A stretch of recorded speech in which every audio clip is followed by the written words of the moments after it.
Tivemos tantas coisas maravilhosas esta noite que eu não acho que precisemos de um sermão, e a minha mensagem será breve, mas quero que todos inclinem suas cabeças por um momento para que possamos orar juntos. Muitos de vocês que estão aqui hoje ouvindo, esta é uma hora em que você está na encruzilhada de sua vida. Você deve fazer uma escolha esta noite. O que você vai fazer? Você vai continuar no caminho largo que leva para a destruição ou vai mudar e seguir o caminho estreito que leva para a vida eterna? Essa é a escolha que só você pode fazer. Deus pode inspirá-lo, Ele pode ajudá-lo, seu Espírito pode convencê-lo, Ele pode encorajá-lo, mas somente você pode fazer essa escolha. Deus lhes deu essa capacidade de fazer essa escolha. Você é um agente moral livre, tanto quanto aceitar ou rejeitar a oferta de perdão. Você deve fazer essa escolha esta noite. E quando você ouvir a mensagem como você vai ouvir esta noite, e como você já ouviu a música, as palavras, os testemunhos, você se torna responsável 100 vezes mais. E você sabe, quem muito recebe, muito é exigido. Portanto, preste muita atenção no que você vai ouvir e responda ao chamado de Cristo.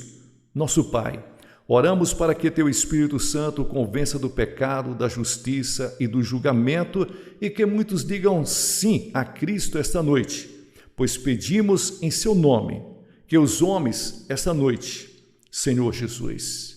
Então, quero que vocês voltem comigo para o 9º capítulo do livro de Hebreus, e tem uma frase dessa passagem que eu quero que usemos como um texto esta noite, que diz: sem derramamento de sangue não há remissão de pecados. Sem derramamento de sangue não há perdão. Nós lemos em nossos jornais recentemente sobre os guardas vermelhos da China, marchando pelas ruas de Pequim, gritando um slogan. E era um slogan interessante. O slogan deles era: sem derramamento de sangue não pode haver revolução. Sem derramamento de sangue não pode haver revolução.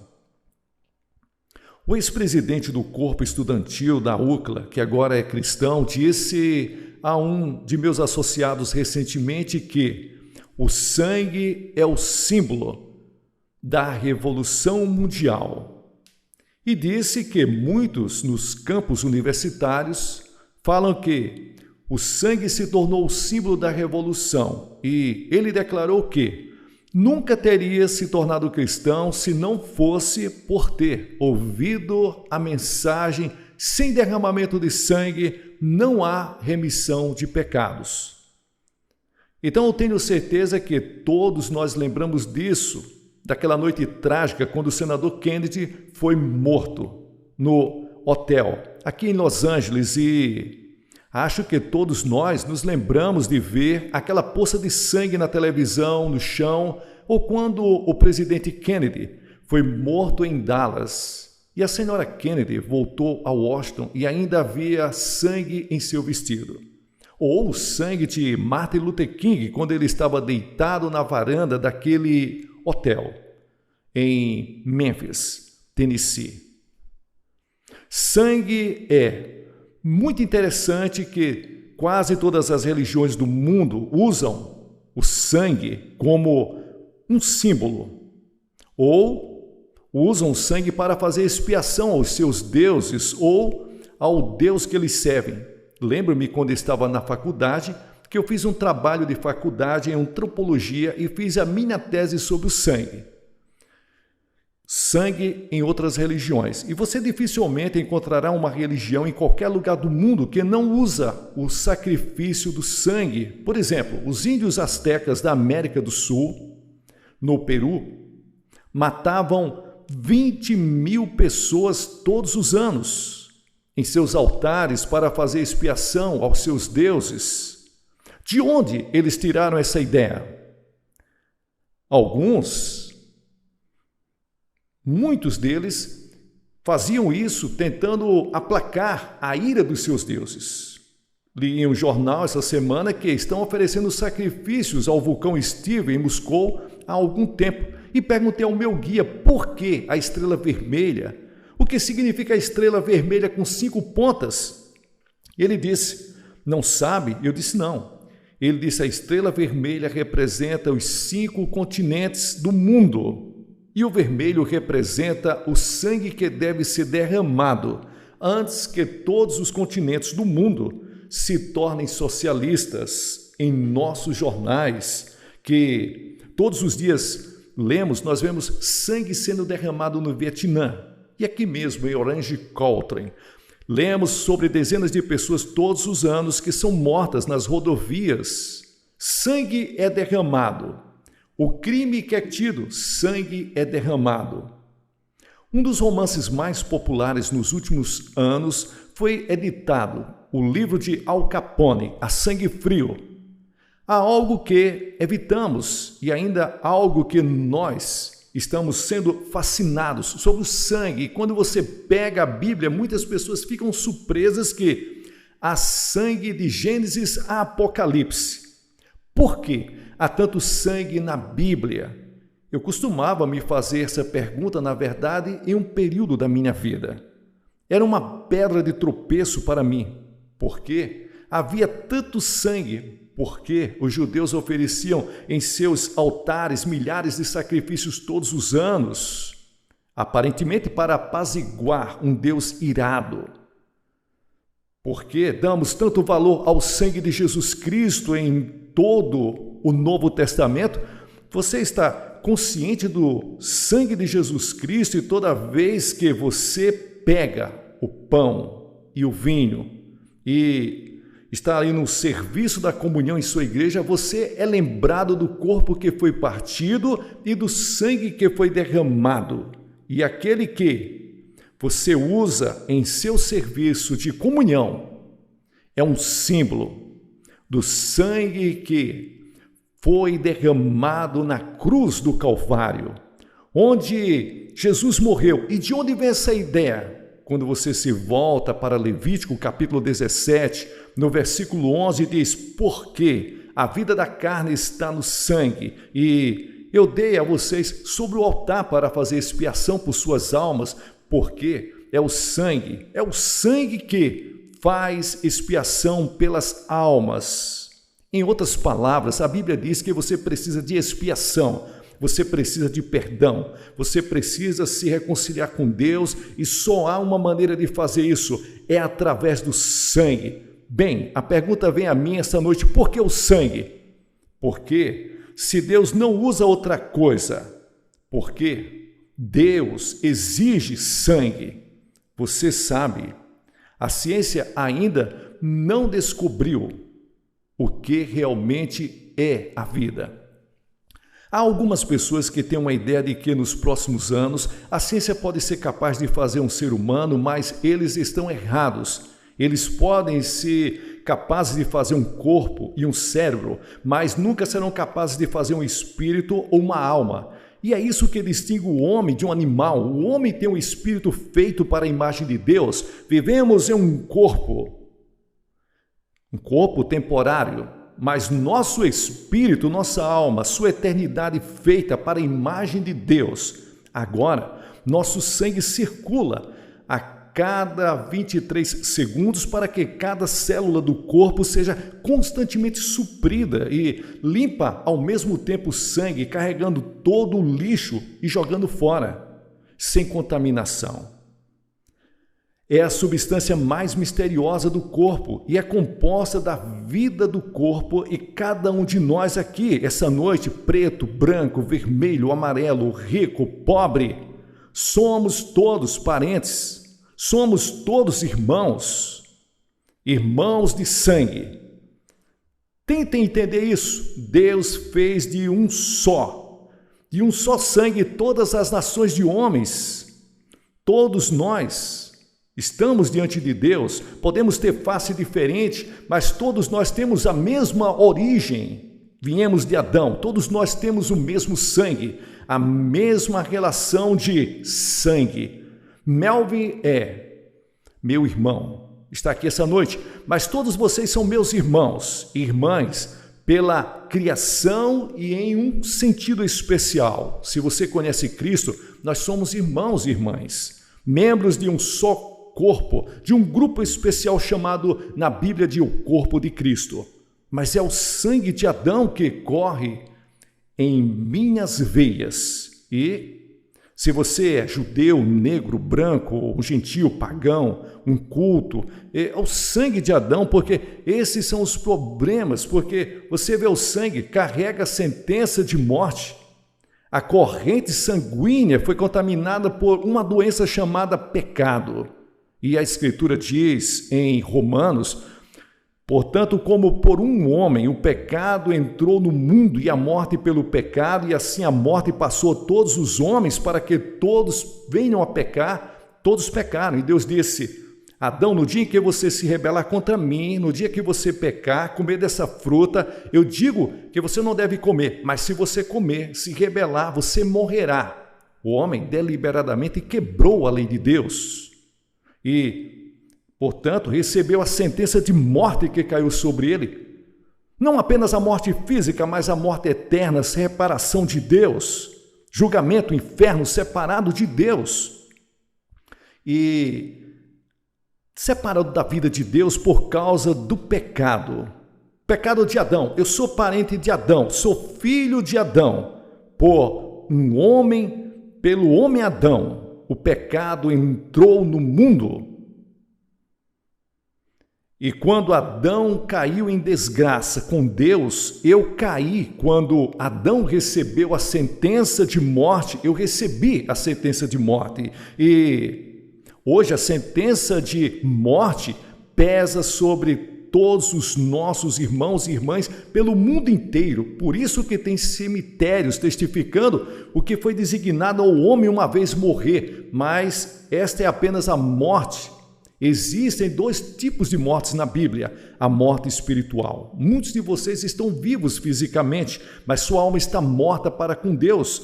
Não encontra felicidade e paz, segurança e realização nesta vida. Você pode ser rico, pode tornar-se poderoso, pode tornar-se popular, pode ter todos os bens materiais, mas se sente sem realização, nem satisfação, nem alegria. E muitas pessoas passam a vida inteira à procura de algo, coisas que eles nunca descobrem porque você tem a morte espiritual, você está separado de Deus. Agora, a segunda morte que a Bíblia chama é a morte eterna. Isso significa que quando você morre, seu espírito vive, mas está separado de Deus. Isso é morte espiritual, eterna. O homem sofre de envenenamento do sangue. Agora, há uma doença no sangue que não sabemos muito, chama-se leucemia. Muitas pessoas morrem todos os anos de leucemia. Mas há outra doença que é fatal para toda a raça humana no sangue, chamada pecado.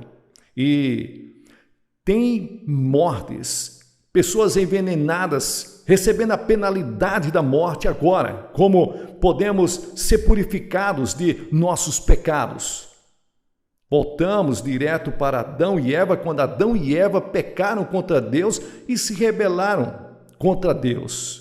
Deus poderia ter explodido esse mundo, criado um outro universo. Dificilmente saberíamos disso. Mas Deus amou o mundo de tal maneira que deu seu Filho unigênito. Deus não quis que ninguém perecesse, mas que todos viessem ao arrependimento. Deus diz a Adão: eu te amo, até mesmo quando você errou. Eu quero salvar os seus filhos, os filhos de Deus. Então Deus diz: existe uma maneira magnífica, eu tenho um plano para salvar você. Em Adão nós estávamos nus, agora não há nada de errado com a nudez. Dr. David Herbert está aqui esta noite, presidente do seminário mais completo, e ele escreveu um artigo maravilhoso sobre isso. No início, a nudez era o caminho de Deus, mas tornou-se pervertida e distorcida pelo pecado. E os homens se sentiram envergonhados porque muitos tinham consciência de que ele não era mais inocente. E os homens se esconderam de Deus e tentou semear folhas de figueira e se cobrir, mas eles não conseguiram. Muitos de vocês hoje à noite estão aqui tentando se cobrir com folhas de figueiras. E isso representa a sua religiosidade. Pode ser uma vida razoavelmente bem, suas próprias justiças, participando de igreja, tendo sido batizada, outras coisas e formalidades. Mas você pode passar por Deus de alguma forma, você pode chegar ao céu, você está costurando as folhas de figueira, tentando desenvolver sua própria salvação. A Bíblia diz, por mim sois salvos pela fé. Isso não vem de vós, é um dom de Deus, não das obras para que ninguém se glorie. Você não pode salvar a si mesmo, não pode trabalhar do jeito que você quer, você não pode comprar salvação com todo o dinheiro. Deus fez a Bíblia, a palavra de Deus, que diz que Deus saiu para o campo e matou alguns animais e fez peles para eles, derramou sangue, e ele estava ensinando ao homem daquele momento em diante que nenhum perdão de pecado pode acontecer fora do derramamento de sangue. Vamos olhar para Caim e Abel. Eles foram os dois primeiros filhos de Adão e Eva, e Deus disse que queria que eles viessem adorá-lo, e Abel trouxe um sacrifício de sangue. Caim trouxe um sacrifício de vegetais. Ele disse, eu vou trazer o melhor sacrifício que Deus já teve. Ele trouxe um sacrifício de vegetais. E é muito interessante, Deus rejeitou Caim e aceitou Abel. Por quê? Abel veio pelo caminho do sangue. E você pode ir de capítulo em capítulo ao longo da Bíblia e você encontrará a mesma história. Quando Noé saiu da arca, a Bíblia diz que Noé construiu um altar ao Senhor e tomou de todos os animais limpos e de todas as aves limpas e ofereceu em holocausto ao Senhor. Lembre-se da história de Abraão e Isaque. Abraão e Sara esperavam por um menino e por um milagre. Um menino nasceu e eles o chamaram de Isaque. E quando ele era apenas um menino, Deus disse a Abraão, eu quero que você vá oferecer Isaque como sacrifício no altar. Quantos de vocês pegariam seu garotinho e enfiariam uma faca nele, se Deus dissesse isso? É o que Deus disse a Abraão para fazer. Você diz, quão cruel, quão pagão, quão primitivo, quão rude. Deus estava ensinando uma lição a Abraão. E sem questioná-lo, Abraão levou seu garotinho. Eles foram para o Monte Moriá, onde Jerusalém agora está localizada. E lá, ele pegou seu filho, colocou sobre o altar, levantou sua mão com uma faca e ia enfiá-la no coração de seu filho. Por ordem de Deus, quando Deus parou sua mão no ar e Abraão levantou os olhos e ele olhou e eis atrás um cordeiro, pego ali pelos chifres, e Deus mandou pegar aquele cordeiro e sacrificar no lugar de Isaque. Veja, Deus estava dizendo, eu estou oferecendo aqui um sacrifício de sangue no lugar do seu filho, apontando para centenas de anos no futuro, quando ele oferecia seu próprio filho como cordeiro de Deus que tira o pecado do mundo. Lembre-se daquela noite no Egito. Deus disse que vou destruir todos os primogênitos do Egito como um julgamento. E ele disse que quero que todos vocês, israelitas, peguem um cordeiro e matem o cordeiro e depois peguem o sangue, venha aspergir no umbral da porta e o sangue será para vocês por sinal sobre a casa onde está. E quando eu vi o sangue, passarei e não trarei julgamento sobre nenhuma casa que tenha o sangue do cordeiro. Lá, onde eu vejo, ali não havia boas resoluções, não havia lágrimas que pudesse proteger, não havia obras que pudesse proteger. Deus disse, eu verei o sangue.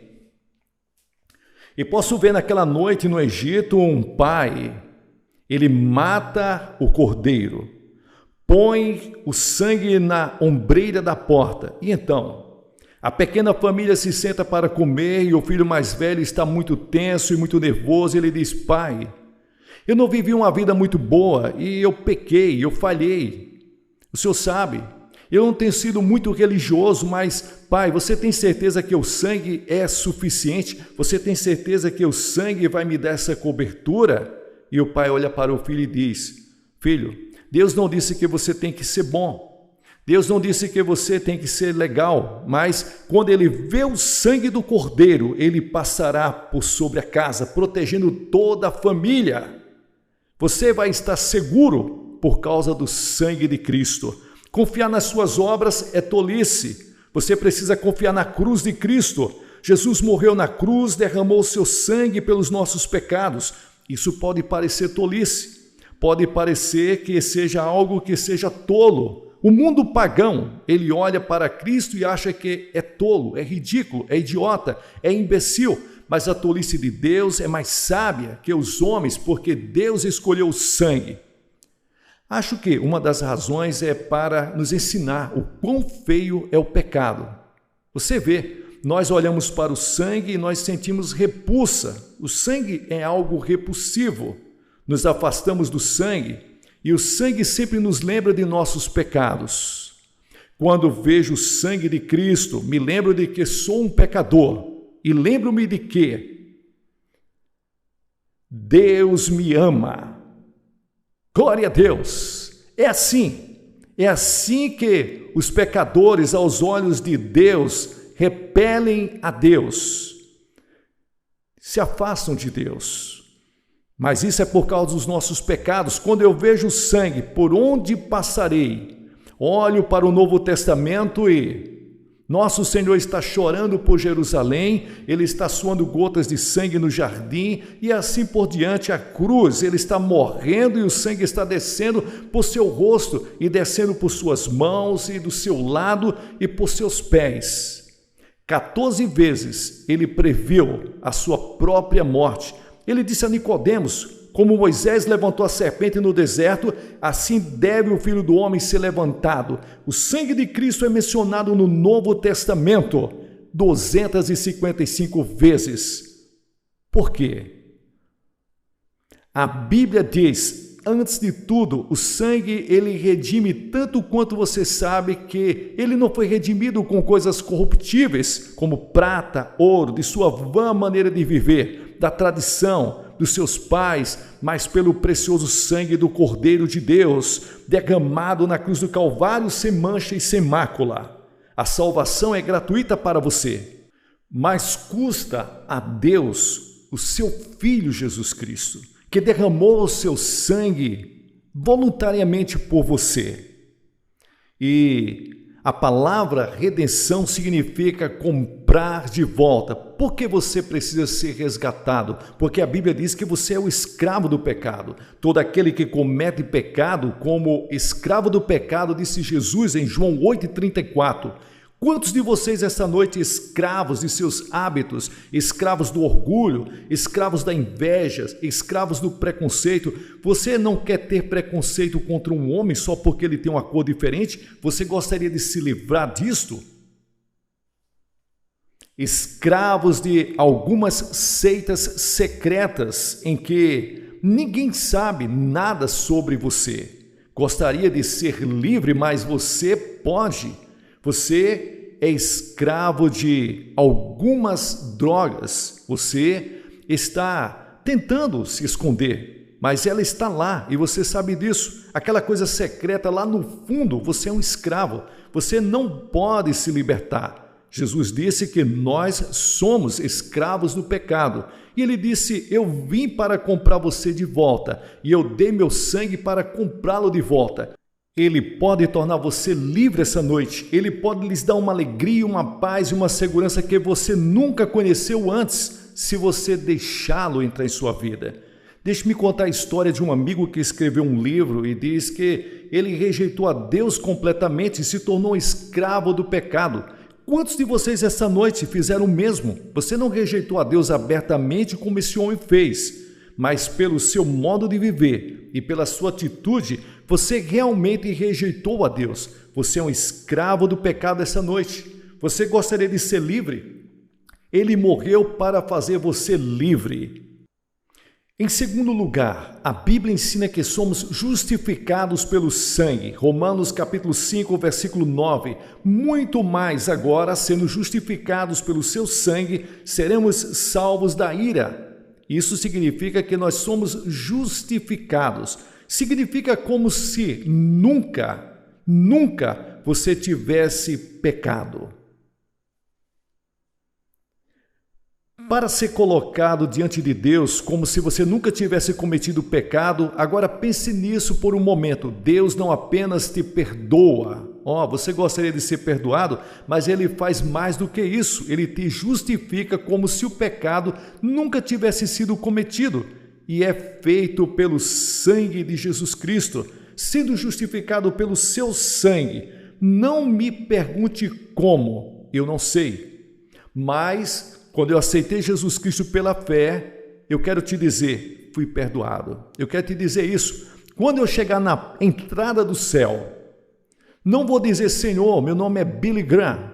Eu era aquele pregador que preguei naquelas cruzadas. Eu vou dizer, Senhor, eu estou aqui implorando. E não é nada além a não ser pelo sangue de Jesus Cristo. Essa é a senha, a única senha, a cruz de Cristo. A salvação realizada pelo sangue de Jesus Cristo, o perdão que Deus derrama esta noite, que nos torna limpo, puro, mais do que qualquer virgem que jamais viveu. A visão de Deus é que quando Ele olha para você, Ele vê você completamente limpo pelo perdão dos pecados e Deus não consegue se lembrar dos seus pecados. Você pode lembrar, mas é como se você nunca tivesse pecado. Então a Bíblia diz que o sangue nos torna todos iguais, uma língua, uma raça. Quando você está aqui nessa noite, Deus nos torna membros de um só corpo. Como é na realidade maravilhoso ser membro do corpo de Cristo, de todas as línguas, do mundo todo, de todas as raças do mundo. Deus nesse momento, Ele está olhando para nós como um só povo. E Ele está lá. Aos milhares, pessoas estão em todos os lugares, mas Deus está olhando como um só povo. Apesar de estar na China, apesar de estar no Japão, missionários que estão viajando pelo mundo, a Igreja de Cristo, Deus tem um só povo, aqui e ali, em todos os lugares. Eu suspeito que algum dia, quando a cortina de ferro for aberta, ouviremos histórias de avivamento que o mundo nunca conheceu. Na China, vai acontecer muito isso. Na Europa Ocidental, esta noite Deus está trabalhando onde membros do mesmo corpo. E quando eu encontrei cristãos no verão passado, eu conheci cristãos de todos os países da Europa Ocidental. Eu os conheci na Rússia, eu os conheci na Tchecoslováquia, na Bulgária, na Romênia, na Hungria. E em todos esses países eu conheci cristãos. Não estive na Albânia. E eu era o irmão deles no momento em que eu os conheci. Nós paramos ali, me deram um tapinha nas costas, nós choramos, foi emocionante nos ver ali. Quando falei com 1000 líderes na Europa Ocidental no verão passado, eles choraram o tempo todo. Eu contei histórias de membros do avivamento do mesmo corpo. Eu não sabia falar a língua deles, mas eu era um membro do mesmo corpo, estávamos unidos, nós éramos irmãos pelo sangue de Jesus. Há uma aliança de sangue ao redor desta terra que nenhum poder político pode quebrar. É um reino maior que a América, maior que a Rússia, maior que a China. É o reino de Deus. E somos membros pelo sangue de Jesus. E o sangue de Cristo traz a paz. Colossenses capítulo 1, versículo 20, diz: tendo feito a paz pelo seu sangue, pelo sangue da cruz, estamos vivendo em um mundo em guerra e a sombra de uma terceira guerra mundial paira sobre o mundo inteiro. Mas o tipo de guerra de que estamos falando aqui é a guerra que está acontecendo entre Deus e o pecado. Deus faz as pazes através do sangue da cruz. Ele faz as pazes entre você e Deus. Não seria maravilhoso ir para a cama esta noite e saber que todos os seus pecados foram perdoados, que você está justificado aos olhos de Deus e você ter paz em seu coração?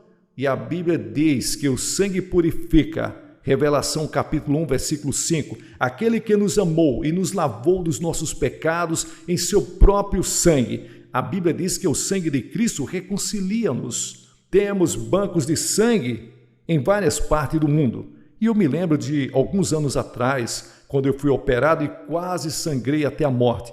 Eles me deram transfusões e fiquei feliz por aqueles bancos de sangue.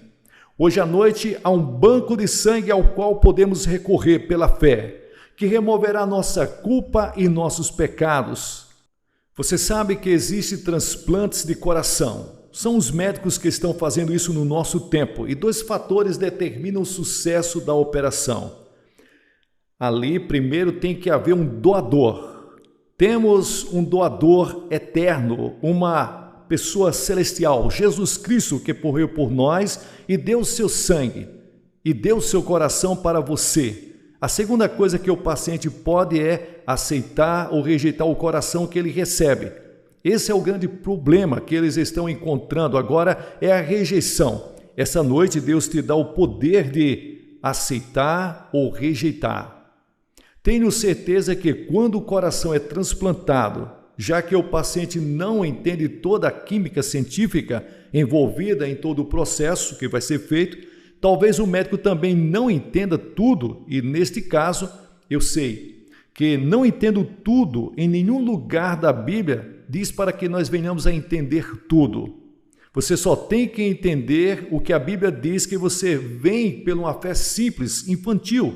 Essa é a razão pela qual Jesus disse que você tem que vir como uma criança. Ele disse que você tem que vir para ser convertido como uma criancinha. Não venha assim tentando ser intelectual, descobrir logicamente passo a passo.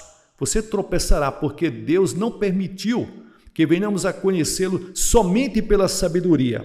Você tem que vir pela loucura do Evangelho, e a pregação da cruz é loucura para aqueles que perecem. Em outras palavras, você deve estar disposto a se tornar um tolo por amor a Jesus Cristo e recebê-lo pela fé e fazer algo que parece louco, ridículo, como Moisés levantando aquela serpente de bronze no deserto, como se isso fosse curar alguém, ou como se tivesse alguma qualidade médica, e não tinha.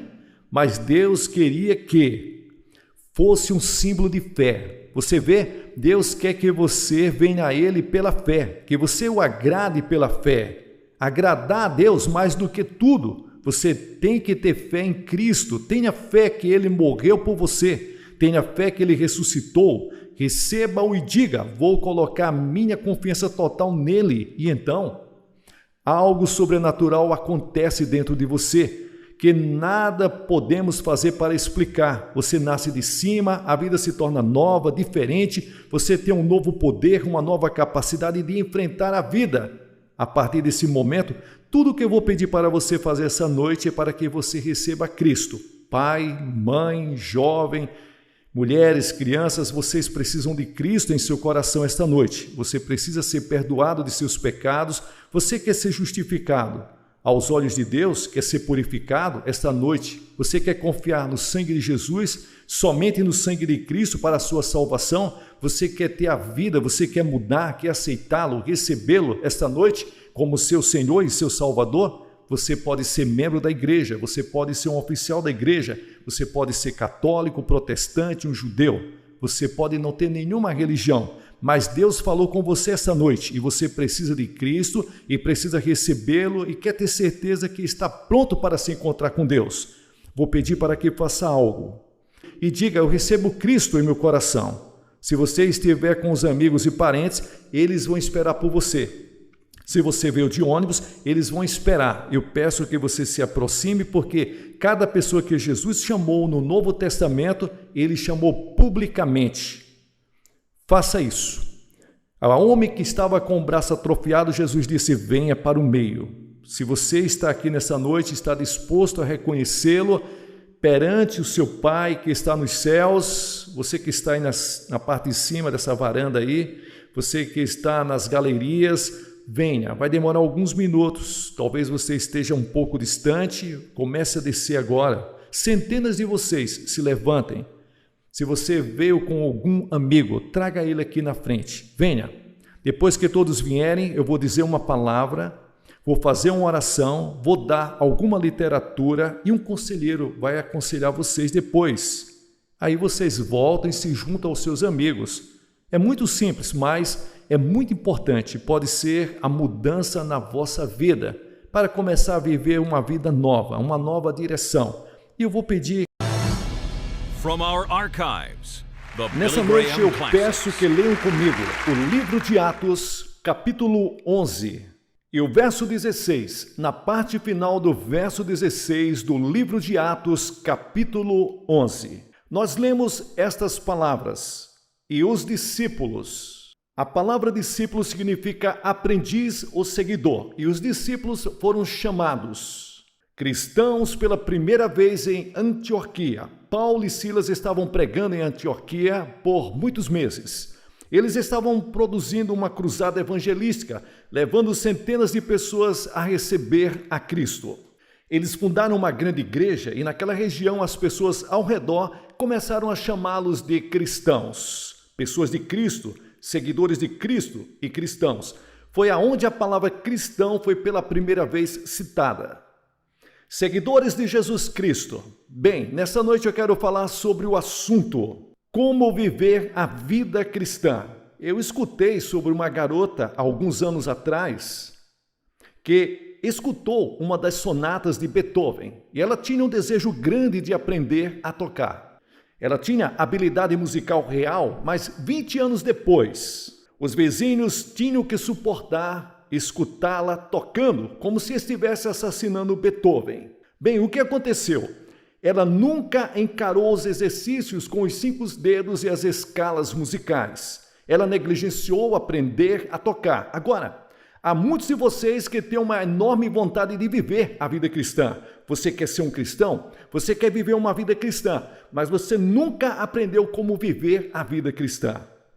Bem, disseram para você que você podia ser cristão, falaram que você deveria viver uma vida cristã, mas nunca te disseram como. Eu escutei sobre uma mulher que disse que tinha um pastor maravilhoso. Ela disse: meu pastor é um ministro maravilhoso, é um pastor maravilhoso e todos o amamos na igreja. Mas eu não consigo dizer o que ele quer que a gente faça. Bem, nessa noite eu quero que vejamos algo sobre como viver a vida cristã. Mas, antes de tudo, eu quero que vejamos algo como a Bíblia diz que é ser um cristão. O que é ser um seguidor de Jesus Cristo? Bem, temos muita gente que tem uma ideia errada. Pensa porque nasceu num país cristão. Então você é um cristão? Muitos acham que se você tem pais cristãos, você é um cristão. Mas a Bíblia diz que você não pode herdar a cristandade. Não é sobre a carne e o sangue. Não há nada que você possa fazer para automaticamente transformar você em ser aceito no reino de Deus. Você pode ir para a igreja, você pode viver uma vida decente, você pode ser uma boa pessoa moral, mas isso não te faz um cristão. Você pode ter características de um cristão, mas isso não faz de você um cristão. Existem milhares de pessoas nos Estados Unidos esta noite que pensam que são cristãos, mas na verdade não são cristãos no sentido estrito do termo. Eles nunca nasceram de novo, nunca receberam Cristo em seus corações e se eles morrerem, não vão para o céu. Agora, um cristão é uma pessoa que teve um encontro pessoal com Jesus Cristo. Um cristão é uma pessoa que tomou a decisão de aceitar a Cristo como seu Senhor e Salvador. Você o aceita e compromete sua vida a Ele. Bem, a primeira coisa é que o cristão é uma pessoa que fez uma escolha. Você tomou uma decisão, você teve um encontro pessoal com Deus vivo. Você recebeu Cristo no seu coração. Este é o primeiro passo para ser um cristão. Isso aconteceu com você? Houve um momento em sua vida quando você se arrependeu dos seus pecados e que você se deu conta de que é um pecador e você disse: ó Deus, eu me arrependo dos meus pecados. E então, por fé, você recebeu Cristo no seu coração. Bem, esse é o ponto de partida. Sim, tem muita gente tentando viver uma vida cristã, mas Cristo não vive em seus corações. Porque o cristão é uma pessoa onde Cristo habita. No momento em que você recebeu a Cristo, o Espírito Santo de Deus entra no seu coração e te dá uma nova vida moral. E você tem o poder e a força para viver a vida cristã. Agora, ninguém poderá viver uma vida cristã sem que primeiro tenha ido até a cruz para receber Cristo como Salvador. Cristo morreu na cruz, Cristo derramou seu sangue pelos nossos pecados, mas você precisa vir e receber a Cristo. Isto é um ato do seu desejo. Intelectualmente você diz, sim, eu acredito, mas isso não é suficiente. Emocionalmente você pode ter tido uma experiência moral, mas isso não é suficiente pela sua vontade. Eu receberei a Cristo, eu darei a minha vida para Cristo, mas então, depois disso, algo mais tem que acontecer. A segunda coisa é, uma mudança tem que ocorrer na sua vida. A Bíblia diz, as coisas velhas passaram e eis que tudo se fez novo. Deve haver uma mudança definitiva na forma como você vive, uma mudança na sua atitude, na sua maneira de viver. Você deve amar Deus de forma suprema. Você deve colocar Deus antes das escolhas e decisões pessoais. Deve ocorrer uma mudança na sua atitude em relação a você mesmo. Você não deve ser mais egocêntrico, você não deve ser mais egoísta e fazer as coisas para agradar a si mesmo. E deve ocorrer uma mudança em relação ao seu próximo. Você deve amar o seu próximo como a você mesmo. E então tem que ocorrer uma mudança na sua vida. As coisas velhas se passaram e eis que tudo se fez novo. Eu escutei sobre um homem uma vez que, nos velhos tempos, ele se acostumou a parar os seus cavalos em frente ao bar. E ele se converteu a Cristo em um encontro da igreja metodista. E no dia seguinte ele voltou para a cidade e parou os cavalos no mesmo lugar. E o balconista do bar veio do lado de fora e disse, qual é o problema? Você parou os cavalos aqui por 10 anos e agora por que não entra? E o homem disse, eu me converti ontem à noite, eu recebi a Cristo. E ele disse, eu mudei o local de parada. E isso é exatamente o que deve ser feito, mudar o local de parada. E se não há nenhuma evidência de mudança na sua vida, é melhor você verificar se você é mesmo um cristão. Porque se sua vida não mudou, se você não carrega o fruto que Deus te deu quando você aceitou a Cristo, então você deve se arrepender. Porque para os filhos de Deus, uma mudança ocorre. Jesus disse, e pelos seus frutos os reconhecereis. Pelos seus frutos. Quais são os seus frutos? Os frutos do Espírito Santo são amor, alegria, paz, longanimidade.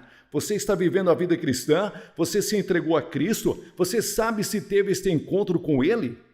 E uma mudança aconteceu na sua forma de viver, em suas atitudes? Se não, talvez você não seja um cristão. Você pode estar vivendo no paraíso dos tolos. Você pode pensar que é um cristão, mas não é. Porque um cristão é uma pessoa que recebeu Cristo e uma mudança ocorreu na forma como ele vive. Terceiro, o cristão é uma pessoa que aceitou um desafio, o desafio de Cristo. Cristo disse, se alguém quer ser meu seguidor, que negue a si mesmo, tome a sua cruz e me siga. Em Moscou, nesta noite, milhares de jovens estão sendo desafiados.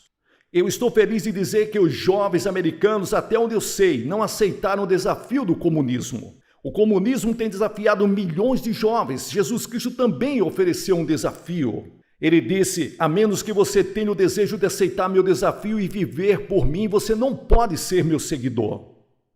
Hoje, em nossas igrejas, estamos ocupados com cifras astronômicas para produzir nossos relatórios. Tudo isso é bom, mas Jesus está ocupado e eliminando pessoas. Toda vez que uma multidão ficava ao redor de Jesus, ele dizia, espere um minuto, se você quiser me seguir, você tem que negar a si mesmo. Aquilo eliminava multidões. Então, se a multidão ainda fosse grande, ele dizia, se você quiser me seguir, você tem que pegar a sua cruz e me seguir. Bem, aquilo eliminava a maioria restante, porque eles não queriam ir para a cruz. A cruz era a cadeira elétrica daquele tempo. E Jesus disse, se você quiser me seguir, vai ter que pegar a sua cadeira elétrica e vai pegar o lugar para ser executado. A impopularidade, quem vem junto quando me seguir? E a maioria das pessoas não querem fazer isso. A maioria das pessoas não querem ir a Cristo. A maioria não querem se apresentar e ser selecionado quando tem que se entregar a Cristo. Eu te pergunto nessa noite, você tem certeza de que é um cristão? Você tem certeza de que seus pecados estão perdoados? Tem certeza de que vai para o céu? Tem certeza de que está pronto para se encontrar com Deus? No sentido estrito do termo, eu te pergunto nessa noite, você é salvo? Você tem certeza disso? Se eu tivesse qualquer dúvida nessa noite em que eu estou pronto para me encontrar com Deus, eu não sairia daqui sem resolver esse problema. Tenha certeza de sua vida para Cristo nessa noite. Venha e receba-o. Isso é ser cristão. Deus habitando no coração, o encontro pessoal com Jesus Cristo, recebendo-o como seu Senhor e Salvador. Isso é ser um cristão. Mas como viver uma vida cristã? Isso é outra coisa. Como viver uma vida cristã? Ok, há cerca de 14 anos atrás eu me casei. Por cerca de 2 anos eu trabalhei para conquistar minha esposa e posso dizer que dei muito trabalho para conseguir ganhar minha esposa. Trabalhei duro por 2 anos. Finalmente ficamos juntos em frente ao pastor. Bem, eu poderia ter admirado minha esposa, o que também fiz. Mas ainda não era casado, eu poderia achar que ela era amável e linda, mas isso não me fazia ser casado com ela. Eu tinha que estar em frente a um pastor e quando ele me perguntou se eu aceitava ela como esposa, eu disse, eu aceito. Então, ele pronunciou marido e mulher. Então, nós nos casamos, uma decisão pública. Eu vim em público, diante de uma congregação com testemunhas por todo lado e aceitei a Ruth como a minha esposa. E disse, eu aceito. É uma questão de aceitar. Só acreditar não era suficiente. Só jantar com ela durante os finais de semana não era suficiente. Amar não era suficiente. Eu tive que dizer, eu quero, eu aceito. É só acreditar em Cristo não é suficiente. A Bíblia diz que o diabo acredita em Cristo. Dizer que ele é uma pessoa maravilhosa não é suficiente. Apenas ir para a igreja domingo à noite não é suficiente. Você tem que dizer que você deseja, que você recebe, que você aceita Ele como Senhor e Salvador. Você já fez isso? Mas então eu descobri algo que muitos casais, muitos jovens não pensam a respeito. A cerimônia foi apenas o começo. Bem, quando você aceita Jesus Cristo, também é só o começo. 10 anos, 20 anos, 30 anos, 40 anos, 50 anos, 60 anos, vocês vivem juntos. Vocês trabalham juntos, planejam juntos, suas vidas se entrelaçam. Casamento é trabalho, não é uma lua de mel o tempo todo. O meu é, mas o de vocês eu não acho que seja. A maioria de vocês. Bem, a vida cristã é do mesmo jeito. Você diz para Cristo, eu te aceito. E a Bíblia diz que o seu casamento com Cristo começa. Ele é o noivo e você é a noiva, mas agora vem os anos de seguir e viver por Cristo. E se você quer crescer, você tem que seguir certas regras para crescer em Cristo. Agora a Bíblia diz que depois de receber Cristo, você começa como um pequeno bebê. Apenas um pequeno bebê. Você não é um cristão crescido. Você vai para a igreja no domingo seguinte após a sua decisão. E algumas vezes, alguns cristãos dizem, me pergunto se vai durar. Pobrezinho, será que vai aguentar? Você não devia fazer isso. Você devia ir até esses novos crentes e amá-los, encorajá-los para que cresçam. Você deve crescer, mas aí está a tragédia nas igrejas cristãs de hoje. Uma terrível tragédia. Quando meu filhinho disse as primeiras palavras, ele disse, Dadá. Ao menos acho que foi isso que ele disse. Foi o que contaram para mim, o que ele disse, Dadá. Nós ficamos chocados. Foi o que contaram. Ele aprendeu a falar, Dadá, mas imagina se 20 anos depois ele vem até mim e diz, Dadá. Algo estaria errado. E existem muitos de vocês que agem da mesma forma, não cresceram nada. Vocês ainda saem 20 anos depois de serem cristãos e dizem, Dadá. Vocês vão a um culto de oração. E o pastor diz, bem, vamos deixar todo mundo dizer um verso da Bíblia. Alguém diz, João 3,16, e você diz, ele falou o meu versículo, era tudo o que você sabia. Você não estudou a Bíblia e se alguém te convida para orar, você diz, desculpe-me, mas não sei orar. E você continua dizendo que é um cristão. A vida cristã é de crescimento, você começa como criança. E nós crescemos na graça e no conhecimento de Cristo. Bem, temos um ponto importante. O primeiro é a oração. Nós temos que passar mais tempo todo dia em oração. Os discípulos foram até Jesus e disse, Senhor, nos ensine a orar. Bem, você tem que aprender a andar, não é? Você tem que aprender a andar de bicicleta. Você aprende a cavalgar. Bem, você tem que aprender a orar. Da mesma forma, você aprende a orar. Senhor, ensina-nos a orar. Bem, lembre-se que ao viver esta vida cristã, você não tem que vivê-la sozinho. O Espírito Santo vive em você. No momento em que você aceita Cristo como Salvador, o Espírito Santo vem viver em você para te dar o poder, a sabedoria, a força e a coragem para viver a vida cristã. Bem, o Espírito Santo também te ajuda nas orações. A Bíblia diz: e da mesma maneira também o Espírito ajuda as nossas fraquezas, porque nós não sabemos orar como convém, mas o Espírito Santo intercede por nós com gemidos inexprimíveis. O Espírito Santo te ajuda a orar. Bem, posso te dar uma sugestão. Tem muita gente que diz: eu não me sinto bem para orar. Eu só oro quando me sinto bem. Então você está errado. Você deve ter um tempo e um lugar definido todo dia para orar. Você tem um encontro, uma entrevista com Deus Todo-Poderoso. Suponha que você tivesse um encontro com o presidente amanhã. Será que você diria: bem, eu não estou com vontade de ver o presidente nesta manhã? Ou suponha que você fosse ver a rainha. Bem, não estou com muita vontade nessa manhã. Não, você vai estar lá com a sua melhor roupa. Você vai lá e se apresenta para a rainha. Bem, todo dia Deus, o Deus poderoso, o Rei dos Reis e Senhor dos Senhores, está esperando. Ele te deu uma audiência para qualquer hora do dia. E você falha em estar presente ao seu encontro. Quantas são as vezes que você decide orar e desiste? Quantas vezes você diz que não está com vontade? Seu corpo e a mente dizem que não estão com vontade. Mas meu desejo me faz ir adiante e gastar tempo em oração, porque a oração é um trabalho.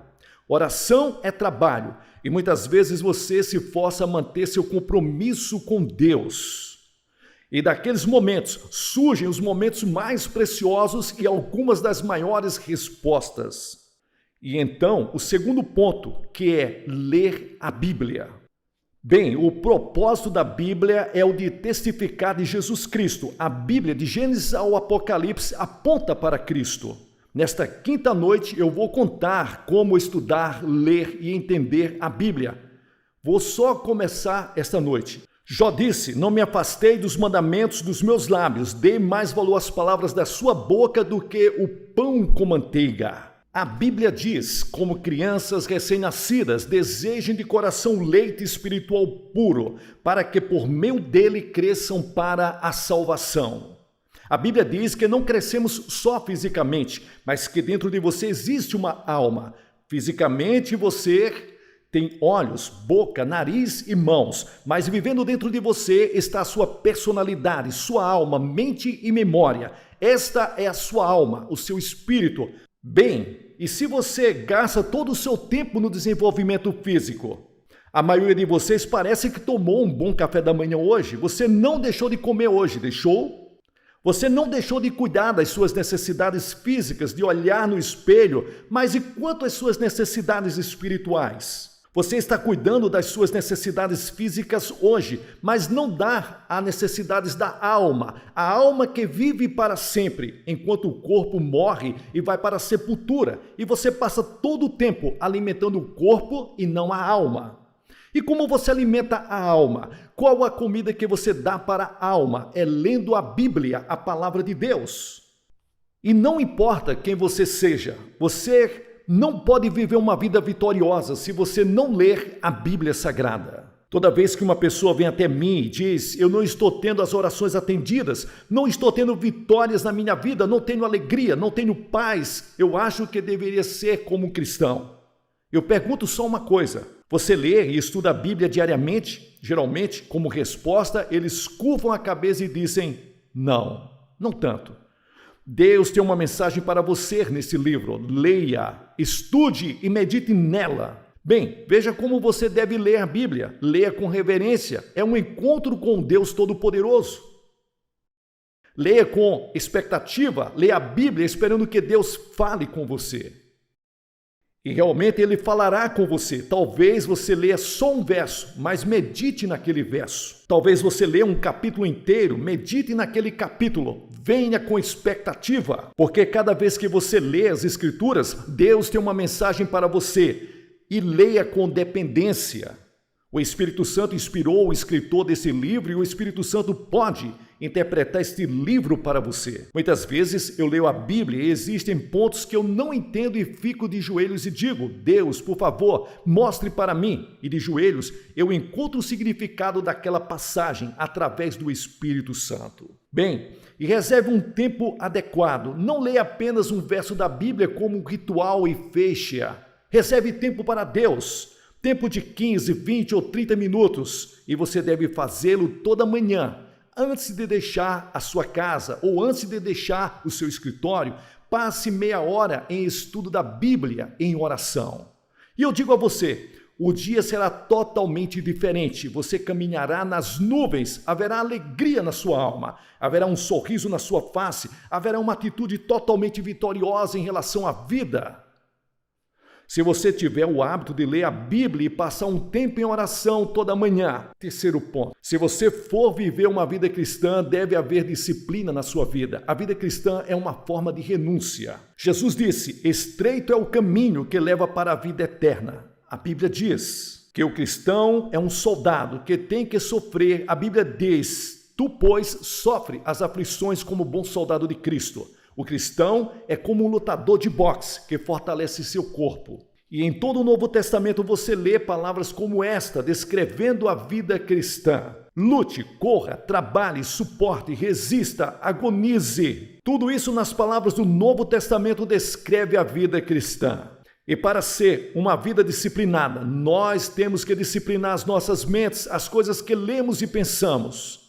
Nenhum pensamento ruim deve entrar em nossas mentes e, se entrarem, devem ser expelidos imediatamente. Nossas mentes devem ser disciplinadas, de modo que a não gastarmos tempo lendo lixo e literatura que não vai edificar, ou resistir a um tipo errado de programa de televisão. Nós não jogamos nosso tempo fora. Nós não deixamos nossas mentes paradas. Nossas mentes são disciplinadas. Nossas línguas também são. Põe, ó Senhor, uma guarda para minha boca. Salmo 141, versículo 3. Nosso tempo é disciplinado, nossa mente, nossa língua, porque estas são dias ruins. Cada pedaço de tempo que Deus nos dá todos os dias são joias preciosas. Eles nunca poderão ser trazidos de volta, eles devem ser dedicados a Cristo. Esse meu corpo, a Bíblia diz que é o templo do Espírito Santo e que devemos ter autocontrole. Autocontrole, mansidão, bênção sobre a carne, disse Jesus.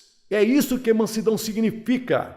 Significa temperança, autocontrole. Eu tenho que viver uma vida disciplinada. Quão pouca disciplina nós temos hoje em nossas vidas. Com pouca disciplina nós temos em nossa experiência cristã, em nossa vida cristã, e essa é a razão pela qual milhares de cristãos falham. Não há nenhuma disciplina, tem que haver disciplina. Então, o próximo ponto, na vida cristã existe a igreja. Vocês devem ter escutado sobre cristãos como Robinson Crusoe, não escutaram? Tentando viver vida cristã solitária. Eu digo a você, a Bíblia não conhece nada a respeito. O companheirismo cristão não é opcional, é essencial, é mandatório. Não devemos abandonar a nossa união. A Bíblia ensina que a igreja é como uma ligação com muitas ramificações, como se fossem pedras vivas construídas juntas, membros do corpo de Cristo, juntos. Bem, a igreja pode ter suas congregações locais, não se deve dizer, eu sou um membro de uma grande igreja universal, mas não pertenço a nenhuma igreja local. É como dizer, sou da Marinha, mas não vou a nenhum navio. Como as Nações Unidas. Eu estava nas Nações Unidas na segunda-feira. Tive uma interessante conversa com o líder de lá e vi pela janela todas aquelas bandeiras. E pensei, esta é uma grande organização, mas que possui seus membros locais ao redor do mundo. Na forma de nações e estados, aqui nós temos a grande igreja, o corpo de Cristo, mas que possui suas ramificações locais em todo lugar. Uma pode ser chamada de luterana, outra de batista, outra de presbiteriana, qualquer que seja o nome e o lugar onde Cristo é falado. É o lugar onde Cristo é exaltado. Nós temos que ir lá e ajudar no trabalho da igreja. A igreja é para cultuarmos juntos, é o lugar onde damos o nosso tempo para o trabalho do Senhor. Espero que você vá à igreja amanhã. Estamos em uma noite de sábado. Vamos todos cultuar ao Senhor amanhã. Vamos todos. É um mandamento de Deus. E eu te digo, você não pode viver uma vida cristã vitoriosa, longe da igreja, com alegria no coração, sem estar pertencendo à igreja cristã. Tem gente que diz que está procurando uma igreja perfeita, mas nunca vai encontrar. Você nunca vai achar uma igreja perfeita. Eu viajei pelo mundo, vi muitas e diversas igrejas, mas até agora não vi nenhuma igreja perfeita. E não creio que haverá. Jesus tinha um pequeno grupo de homens com ele, 12, e eram imperfeitos. Judas o traiu, Pedro o negou e muitos não o acompanharam quando ele foi para a cruz. Não existe nenhum corpo perfeito na terra. Vá para uma igreja e trabalhe por Cristo. Então, por último, o cristão deve testemunhar por Cristo. Bem, como você testemunha? Você testemunha pelo jeito que você vive. A graça, a cortesia, você testemunha por Cristo, se você vive uma vida mudada, em que Cristo vive em você e irradia através de você. Outras pessoas irão ser atraídas e perguntarão: qual o seu segredo? E você vai dizer: eu conheço Jesus Cristo. E você tem uma oportunidade de testemunhar por Jesus Cristo. Testemunhe na sua vida diária. Nós podemos cumprir nosso dever no trabalho, mas temos que servir ao Senhor. Nós temos que testemunhar na forma em que fazemos nosso trabalho. Nós temos que trabalhar fielmente. Se você trabalha em uma fábrica, você deve trabalhar fielmente. Você não trabalha apenas para o seu empregador. Você trabalha para Deus. Se você é um empregado, você trabalha para Cristo. Ele é o único para o qual você é responsável, se você é um cristão. A Bíblia diz que nós somos embaixadores de Cristo. Nós somos um povo separado para Cristo. E nós devemos ser testemunhas iluminadas em uma geração perversa. Em todo lugar, nós vemos mentiras, hipocrisia, desonestidade e luxúria. Homens fazendo de tudo por materialismo. Entregue sua vida a Cristo. Deixe que Ele viva em você e transforme a sua vida. Torne-se o sal nas comunidades. Seja luz para a sua comunidade. Deixe que as pessoas saibam que você tem Cristo no seu coração. Vive uma vida pura, honesta, saudável e limpa. Eu quero te perguntar nessa noite: você é um cristão? Você está vivendo do tipo de vida que eu te falei? Bem, eu não estou perguntando se você é um cristão influente. Não estou perguntando que tipo de igreja você frequenta. Se você é membro, estou perguntando se você teve um encontro pessoal com Jesus Cristo. Houve uma mudança em sua vida? Você aceitou o desafio de seguir a Jesus? Você está vivendo uma vida fiel a Ele? Se não, você pode começar esta noite, agora mesmo. Agora mesmo, você pode dizer: Senhor, eu te entrego a minha vida, o meu coração e a minha alma. Eu quero que Cristo venha e perdoe os meus pecados e as minhas falhas. Quero segui-lo e servi-lo. Eu quero saber que meus pecados estão perdoados e que vou morar no céu. Eu quero uma mudança em minha vida. E quero uma mudança no lugar onde trabalho. Eu quero me tornar uma luz por Cristo. Quero me tornar uma testemunha por Cristo. Quero a alegria de viver por Ele. Quantas pessoas dizem que são cristãs, mas não têm paz no coração, não têm alegria, não têm amor na vida, não caminham com Cristo, não sentem nenhuma emoção. Ficam com raiva facilmente, são invejosos, cheios de orgulho. Eu digo uma coisa: a vida cristã nunca foi isso. Entregue sua vida a Cristo e tenha certeza de que Ele vive no seu coração. Alguns de vocês entregarão suas vidas a Cristo essa noite. Outros virão dedicar novamente suas vidas a Cristo e dirão: nessa noite dedicarei a minha vida a Cristo de forma benevolente. E vou me entregar a Ele. Em todo esse lugar, Deus está falando para centenas, milhares de pessoas.